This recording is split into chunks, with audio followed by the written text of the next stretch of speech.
Bismillahirrahmanirrahim. Assalamualaikum warahmatullahi wabarakatuh.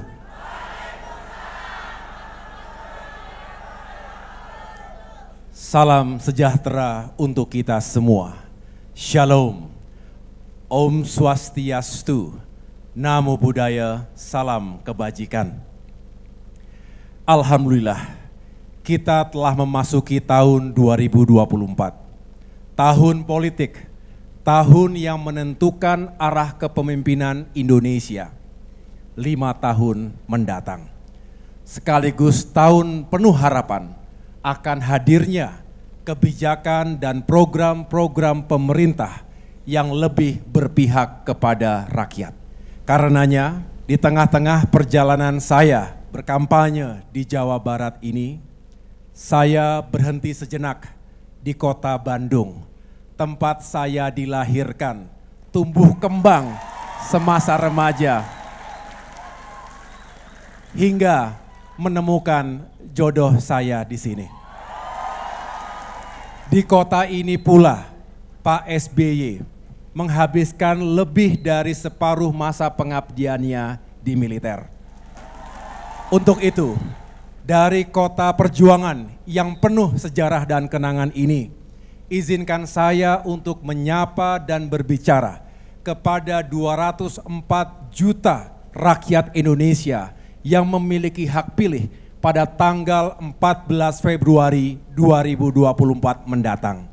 Hadir bersama saya di ruangan ini, para petani dan nelayan, guru honorer, pelaku dunia usaha, pelaku UMKM, buruh, ibu rumah tangga, veteran, seniman, dan dari kalangan profesi lainnya, serta para pelajar, mahasiswa, dan masyarakat yang mewakili berbagai macam komunitas. Hadir pula bersama kami Presiden Republik Indonesia ke-6, Bapak Susilo Bambang Yudhoyono. Bagi kami, Pak SBY seperti Kresna dalam tokoh pewayangan, sebagai pengayom dan pelindung. Kresna juga kita kenal sebagai sosok atau tokoh pemelihara perdamaian, keadilan, dan kesejahteraan. Rakyat Indonesia yang saya cintai dan saya banggakan, yang menjadi perhatian masyarakat saat ini adalah dinamika pemilihan presiden. Apalagi di setiap acara debat publik, lebih dari 53% pemirsa televisi menyaksikannya. Hal ini sangat dimengerti karena memang memilih pemimpin bangsa akan menjadi perhatian masyarakat luas. Namun dalam pemilu 2024 ini, di mana Pilpres dan Pileg akan dilaksanakan secara serentak, maka sebagai peserta Pileg, Partai Demokrat tetap memiliki kewajiban dan tanggung jawab politik untuk menyampaikan intisari dari visi, misi, dan pandangan politik kami. Adapun dalam konteks Pilpres, tentu saja Partai Demokrat juga terus berpartisipasi dan berkontribusi untuk memenangkan Prabowo Gibran sebagai pasangan capres-cawapres yang kami usung. Beberapa kali saya mendampingi kampanye Pak Prabowo di Jawa Barat, Banten, Sumatera Barat, Jawa Timur, dan Aceh. Para kader dan simpatisan Partai Demokrat juga hadir, sukacita menyambut kedatangan Bapak Prabowo. Mimbar hari ini adalah forum untuk menyampaikan visi dan perjuangan Partai Demokrat 5 tahun ke depan yang akan kami perjuangkan. Melalui lembaga eksekutif, juga lembaga legislatif, baik pusat maupun daerah. Apabila Bapak, Ibu, Saudara kami, rakyat Indonesia, merasa cocok dengan apa yang hendak diperjuangkan oleh Partai Demokrat, tentu saja kami sangat memerlukan dukungan Bapak, Ibu, Saudara-saudara sekalian, agar perjuangan tersebut dapat dicapai dengan baik. Saudara-saudara, Dalam beberapa kesempatan bertemu dengan masyarakat di berbagai daerah, baik saat saya berkunjung ke Sumatera, Kalimantan, Sulawesi, Nusa Tenggara, maupun di berbagai wilayah Jawa, muncul pertanyaan dari kalangan masyarakat. Apakah Demokrat masih bisa memperjuangkan agenda perubahan dan perbaikan, seraya melanjutkan hal-hal yang sudah baik, sementara tidak ada kader Demokrat yang menjadi calon presiden atau calon wakil presiden? Jawabannya, tetap bisa dilakukan. Karena faktanya, hampir di semua koalisi ada unsur pemerintahan dan unsur di luar pemerintahannya. Artinya sebetulnya posisi kita sama saja. Terkait agenda perubahan dan perbaikan, sebelum Demokrat resmi mengusung Bapak Prabowo Subianto, telah dilakukan dialog yang intensif di tingkat Majelis Tinggi Partai. Pada prinsipnya, Bapak Prabowo mewadahi pemikiran Partai Demokrat untuk melakukan agenda perubahan dan perbaikan, seraya melanjutkan hal-hal yang sudah baik. Bahkan saya sudah menyampaikan langsung terkait hal ini pada saat deklarasi Bapak Prabowo Subianto sebagai calon presiden di Jakarta, maupun ketika kami melakukan pembekalan bagi seluruh calon anggota legislatif dari Partai Demokrat yang juga dihadiri secara langsung oleh Bapak Prabowo di Madiun, Jawa Timur beberapa saat yang lalu. Untuk itu, pada agenda pidato saya kali ini, saya akan berbicara tentang konsistensi, arah, sikap dan posisi politik serta perjuangan Partai Demokrat dengan tema kesejahteraan untuk semua. Kesejahteraan tidak diartikan secara sempit, hanya berbentuk terpenuhinya kebutuhan rakyat yang bersifat fisik dan material, seperti pekerjaan, penghasilan, dan daya beli. Tapi juga terpenuhinya kebutuhan yang bersifat non-fisik, seperti keamanan, kedamaian, kerukunan, ketentraman, kebebasan, dan juga keadilan. Rakyat Indonesia yang saya cintai dan banggakan, pada berbagai kesempatan bertemu dan berdialog dengan masyarakat, banyak yang mengeluhkan tentang mahalnya harga-harga sembako, langkanya barang-barang bersubsidi, seperti pupuk untuk petani dan solar untuk nelayan. Masyarakat juga banyak yang bercerita tentang beban utang yang melilit kehidupan mereka. Sementara itu, di kalangan anak muda, tidak sedikit yang mengaku sulit mendapatkan pekerjaan. Padahal mereka sudah kuliah, mereka sudah sekolah. Banyak juga yang menjadi korban PHK. Sedangkan pada tahun 2030, Indonesia akan mencapai puncak bonus demografi. Penduduk berusia produktif meningkat secara signifikan. Namun, pada saat ini, lebih dari separuh pengangguran terbuka di Indonesia justru didominasi oleh anak-anak muda berusia 15 hingga 40 tahun. Mereka adalah generasi Z dan milenial yang sebenarnya memiliki energi dan kreativitas yang tinggi. Selain itu, saya juga sering mendengar dan mengamati betapa sulitnya generasi muda dan keluarga baru untuk memiliki rumah hunian yang layak. Penyebabnya, tingginya harga rumah hunian saat ini tidak sebanding dengan penghasilan mereka.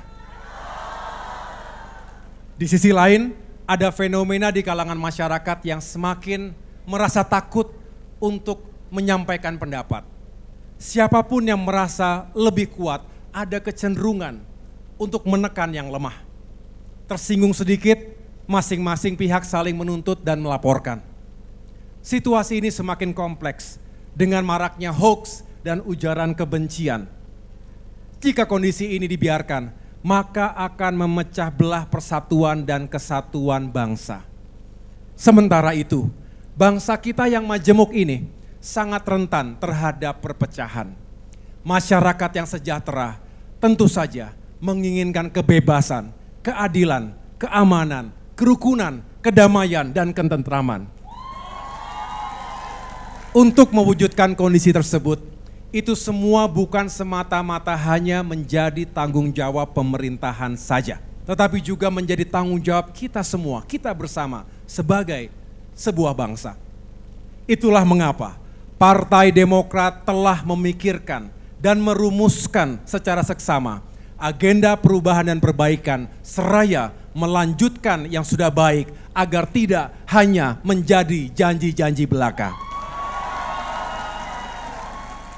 Sebagai implementasinya, melalui perjuangan Partai Demokrat 5 tahun ke depan, kami akan memperjuangkan 5 agenda besar nasional yang hakikatnya adalah peningkatan serta perbaikan yang diperlukan pada hal-hal sebagai berikut. Pertama, ekonomi dan kesejahteraan rakyat. Kedua, kualitas sumber daya manusia dan lingkungan hidup. Ketiga, kualitas penegakan hukum dan keadilan. Keempat, kehidupan demokrasi dan kebebasan rakyat.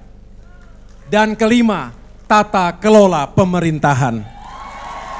Dari kelima agenda besar tersebut, kami menjabarkan dalam 14 program prioritas Partai Demokrat, yaitu pertama, meningkatkan kesejahteraan rakyat agar hidupnya makin layak. Kedua, meningkatkan ketersediaan lapangan pekerjaan untuk rakyat, termasuk generasi muda dan kaum perempuan. Ketiga, meningkatkan perlindungan dan bantuan kepada UMKM melalui pelatihan, akses permodalan, dan pemasaran. Keempat, melanjutkan semua program-program pro rakyat era pemerintahan Presiden SBY dan Presiden Jokowi. Kelima, meningkatkan kembali pertumbuhan ekonomi menuju 6% atau lebih. Keenam, menggalakkan dan meningkatkan investasi serta dunia usaha agar tercipta lapangan kerja yang lebih luas serta penerimaan pajak yang lebih besar. 7, kontrol utang pemerintah dan BUMN agar ekonomi nasional tumbuh lebih sehat. Kedelapan, melanjutkan pembangunan infrastruktur, termasuk infrastruktur di pedesaan. Kesembilan, meningkatkan pembangunan SDM Indonesia melalui pendidikan berkualitas dan terjangkau dari SD hingga perguruan tinggi. Kesepuluh, meningkatkan infrastruktur dan fasilitas kesehatan, serta kualitas dan kemudahan pelayanan kesehatan di seluruh tanah air.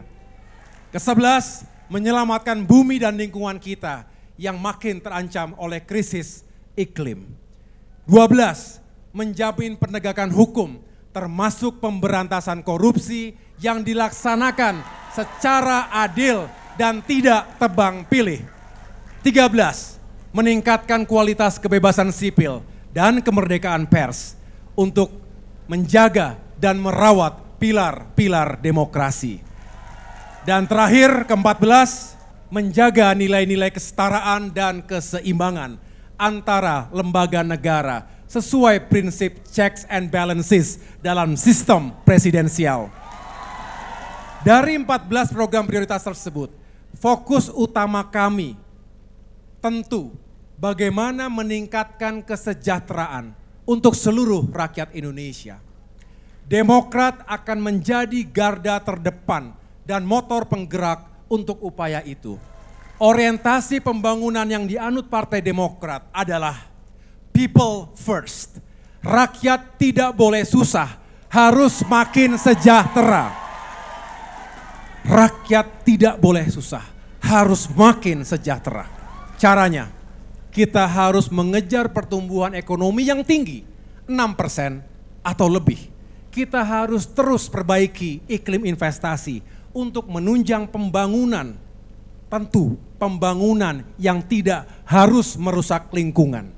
Selain itu, kita harus mengendalikan utang pemerintah dan BUMN agar ekonomi nasional tumbuh lebih sehat. Ekonomi yang tumbuh tinggi akan membuka lapangan pekerjaan yang semakin luas. Rakyat harus punya penghasilan yang memadai. Dengan begitu, rakyat akan punya daya beli yang tinggi. Kita juga harus memajukan dunia usaha dan investasi, termasuk memperkuat UMKM.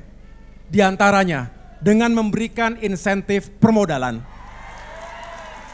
memberikan keringanan, serta kebijakan lainnya yang mendukung terciptanya lapangan kerja seluas-luasnya.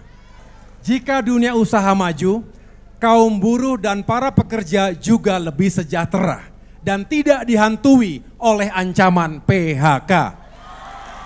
Tak lupa, kita perbaiki tata kelola BPJS Ketenagakerjaan dan juga sistem pelayanan dan perlindungan bagi TKI.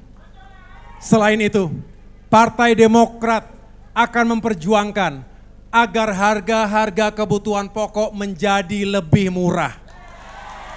Subsidi pupuk untuk para petani, subsidi solar untuk para nelayan juga harus tersedia dan terjangkau. Stop impor pangan saat panen. Kemudian, Partai Demokrat juga akan memperjuangkan agar gaji ASN, guru, tenaga kesehatan, TNI, Polri, perangkat desa, dan pensiunan naik setiap tahun. Sesuaikan gajinya dengan tingkat inflasi. Jangan sampai gaji mereka tekor untuk memenuhi kebutuhan hidup sehari-hari. Dan juga angkat pegawai dan guru honorer menjadi ASN secara bertahap. Rakyat Indonesia yang saya cintai. Sementara itu, untuk meningkatkan kesejahteraan rakyat, kita membutuhkan kualitas sumber daya manusia yang unggul. Untuk itu, kita akan melakukan pembangunan kapasitas dan karakter bangsa yang terintegrasi antara pendidikan formal di sekolah dan pendidikan informal, baik di lingkungan keluarga maupun masyarakat. Kita juga akan meningkatkan akses terhadap pendidikan, baik di kota maupun di desa, untuk menghasilkan SDM yang berpengetahuan dan memiliki keterampilan khusus. Kita lanjutkan beasiswa prestasi, termasuk beasiswa untuk golongan kurang mampu, seperti dana BOS, beasiswa LPDP, bidik misi, beasiswa santri yang sudah ada sejak era pemerintahan Presiden SBY dan kini dilanjutkan oleh pemerintahan Presiden Jokowi. Kita juga akan memperkuat kerjasama antara pemerintah, lembaga pendidikan dan dunia usaha agar lulusan pendidikan kita lebih mudah terserap lapangan kerja sesuai pengetahuan dan keterampilannya. Bangun lebih banyak infrastruktur dan fasilitas pendidikan, termasuk memperbaiki sekolah, madrasah dan pesantren-pesantren kita. Tingkatkan kapasitas dan kesejahteraan guru serta tenaga pendidikan. Terkait dengan upaya meningkatkan kualitas layanan kesehatan, kita akan membangun sistem kesehatan terpadu secara nasional melalui peningkatan kapasitas dan kesejahteraan dokter dan tenaga kesehatan serta pembangunan rumah sakit dan puskesmas baik di wilayah tertinggal, terdalam maupun terluar.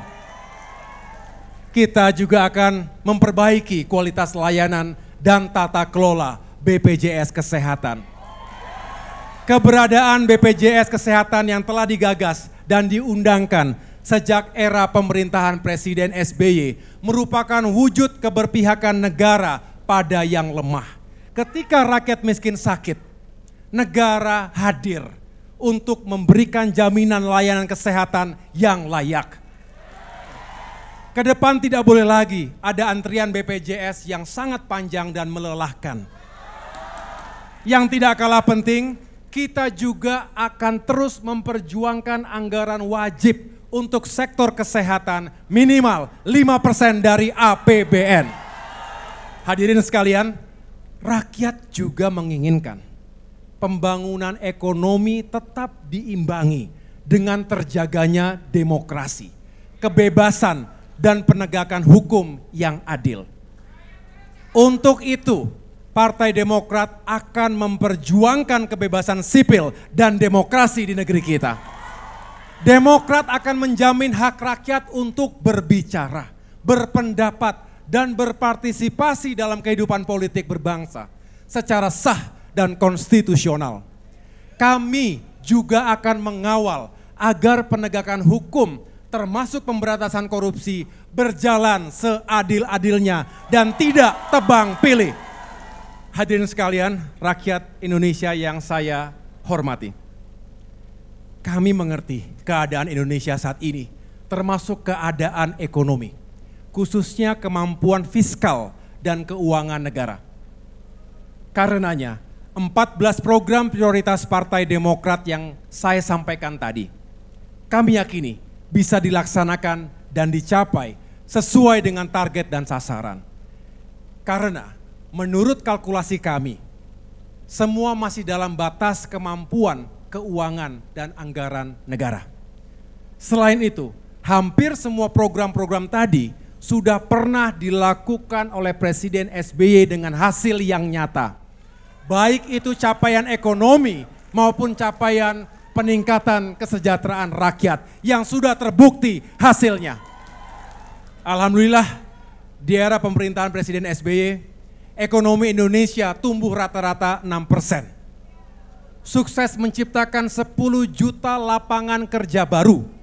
Jumlah pelaku UMKM meningkat lebih dari 16 juta unit baru. Angka pengangguran juga berhasil turun secara signifikan dari sekitar 11% menjadi 5,7%. Karena rakyat punya pekerjaan, maka rakyat memiliki penghasilan yang memadai sehingga memiliki daya beli. Karenanya Indonesia sukses mengentaskan 8,6 juta orang dari garis kemiskinan. Selanjutnya, pendapatan per kapita masyarakat Indonesia sukses meningkat 350%, naik 3,5 kali lipat. Karena pendapatan masyarakat dan dunia usaha meningkat, maka penghasilan negara atas pajak juga meningkat pesat. Apalagi sumber APBN kita hampir 80% berasal dari pajak. Alhasil, APBN ketika itu meningkat 400% selama masa pemerintahan Presiden SBY. Dengan meningkatnya pendapatan negara, kita memiliki ruang fiskal yang jauh lebih leluasa. Sehingga program-program pro rakyat bisa diwujudkan dan dirasakan manfaatnya oleh wong cilik. Di antaranya program BPJS, dana desa, pupuk bersubsidi untuk petani, solar bersubsidi untuk nelayan, KUR, kredit usaha rakyat, PNPM, program nasional pemberdayaan masyarakat, BLT, bantuan langsung tunai, bantuan sosial bagi disabilitas, lansia, dan korban bencana alam, Raskin, beras untuk masyarakat miskin, PKH, program keluarga harapan, dana BOS, bantuan operasional sekolah, beasiswa bidik misi, bantuan pendidikan bagi mahasiswa miskin berprestasi, beasiswa LPDP, hingga beasiswa santri, termasuk berhasil menaikkan anggaran pendidikan nasional sebesar 478%. Berkat ruang fiskal negara yang memadai, Indonesia juga mampu melanjutkan dan mempercepat pembangunan infrastruktur yang tertunda sejak era reformasi. Melalui program MP3EI, Master Plan, Percepatan dan Perluasan Pembangunan Ekonomi Indonesia.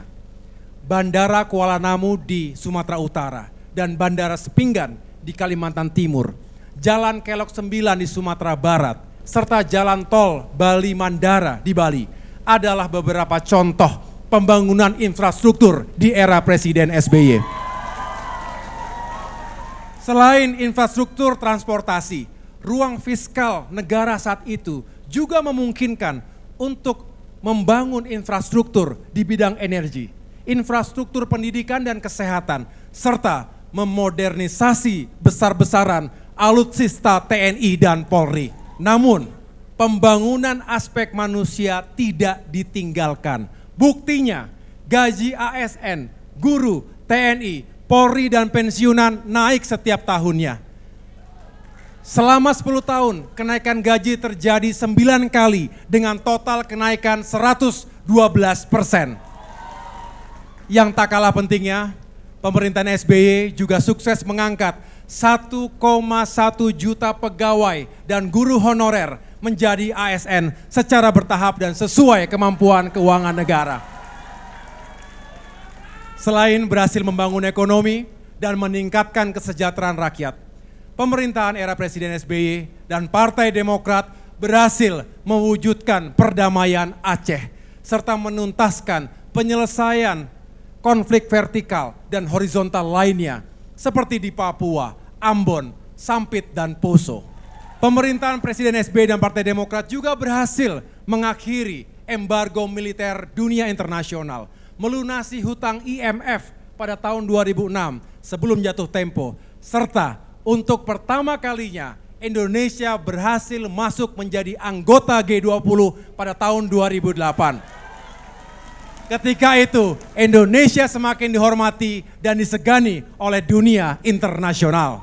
Kemudian pemerintahan Presiden SBY terbukti mampu mewujudkan pertumbuhan ekonomi 6% atau lebih di atas bangunan demokrasi yang kian matang. Tidak terjadi eksploitasi, politik identitas, dan politik fitnah yang memecah belah kita. Hukum dijalankan tidak dengan tumpul ke atas dan tajam ke bawah, atau tumpul ke kawan dan tajam ke lawan. Artinya, mitos telah dipatahkan bahwa kita tidak perlu lagi memilih antara demokrasi atau pertumbuhan ekonomi. Terbukti ketika itu, keduanya bisa berjalan beriringan. Bapak, Ibu hadirin sekalian, kalau saya mengangkat berbagai kebijakan dan program pemerintahan Presiden SBY yang hasilnya nyata tadi, saya tidak bermaksud hanya untuk bernostalgia atas masa lalu. Tujuan saya adalah 14 agenda perjuangan Demokrat ini bukan sesuatu yang ngawang-ngawang atau hanya lamunan, tetapi pernah dilakukan di masa lalu. Kalau di masa lalu pemerintah dan bangsa Indonesia mampu mencapai sasaran pembangunan yang tidak mudah tadi, maka saya yakin dan kita semua harus yakin bahwa di masa depan pemerintah dan bangsa kita juga akan mampu melaksanakan hal yang sama, bahkan justru lebih baik lagi. Rakyat Indonesia yang saya cintai dan banggakan, setelah kami menjelaskan bahwa agenda kesinambungan, perubahan dan perbaikan tetap dapat dilakukan pada posisi Partai Demokrat di koalisi Indonesia Maju saat ini, maka kami berharap masyarakat Indonesia bisa mengetahui konsistensi Demokrat dalam memperjuangkan kehidupan rakyat yang lebih baik. Berkaitan hal ini, saya juga meyakini masyarakat mengetahui mengapa Demokrat tidak lagi berada di koalisi yang lama. Ini terjadi karena perlakuan kepada Partai Demokrat yang sungguh tidak mengindahkan nilai-nilai moral dan etika yang sepatutnya. Kami memohon masyarakat dapat memahami situasi Partai Demokrat yang sangat tidak mudah waktu itu. Tetapi saya tidak ingin melihat ke belakang. Kami ingin melihat ke depan karena agenda perjuangan kami, perubahan dan perbaikan, serta melanjutkan hal-hal yang sudah baik tetap dapat kami lakukan di tempat kami yang baru saat ini. Akhirnya, selaku Ketua Umum Partai Demokrat, saya ingin memastikan seluruh kader Partai Demokrat akan terus memperjuangkan kesejahteraan dan kemakmuran untuk seluruh rakyat Indonesia melalui harapan yang diamanahkan kepada kami, baik melalui jalur legislatif, eksekutif, pusat maupun daerah pada pemilu 2024 mendatang ini. Harapan rakyat adalah amanah. Harapan rakyat adalah tanggung jawab. Harapan rakyat adalah perjuangan Demokrat. Untuk itu, dengan segala kerendahan hati, kami memohon doa dan kesediaan serta dukungan Bapak, Ibu, saudara-saudara sekalian dimanapun berada, untuk mewujudkan semua cita-cita mulia ini bersama Partai Demokrat. Terima kasih perhatiannya. Tuhan bersama kita. Wassalamualaikum warahmatullahi wabarakatuh.